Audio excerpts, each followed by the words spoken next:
அனைவருக்கும் காலை வணக்கம். என் பெயர் பா உமாதேவி. நான் திண்டுக்கல் மாவட்டம் தொப்பம்பட்டி ஒன்றியம் கோரிக்கடவு இந்து அரசு உதவிபெறும் தொடக்கப்பள்ளியில் தலைமை ஆசிரியராக பணியாற்றி வருகிறேன்.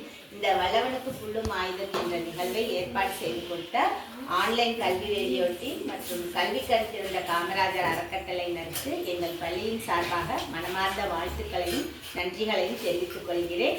இப்பொழுது 5ஆம் வகுப்பைச் சேர்ந்த மாணவி பி ஆஷிதா என்பவர் தான் செய்த அறிவியல் கல்வி தேவையற்ற பொருள்களை கொண்டு தான் செய்த அறிவியல் கல்வியை பற்றி எடுத்துக் கொள்வார்கள்.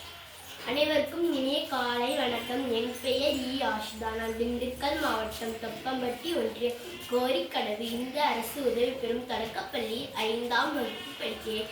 நான் இப்பொழுது அழுக்கு நீரை எப்படி சுத்தமான நீராக மாற்றும் முறை செய்திருக்கிறேன். நான் தேவையில்லாத 4 யூஸ் அண்ட் த்ரோ கப்பை எடுத்திருக்கிறேன். முதலில் ஒரு யூஸ் அண்ட் த்ரோ கப்பில் கல், 2ஆம் யூஸ் அண்ட் த்ரோ கப்பில் மண், பிறகு தீக்கரிகள், பஞ்சு. இதில் ஓட்டை போட்டு வெள்ளை பேப்பர்களை சுருட்டி குழாய் போல் வைத்திருக்கிறேன். இப்பொழுது நான் அழுக்கு நீரை ஊற்றுகிறேன்.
அழுக்கு நீர் தூய நீராக மாறிவிட்டது. அனைவருக்கும் நன்றி, வணக்கம்.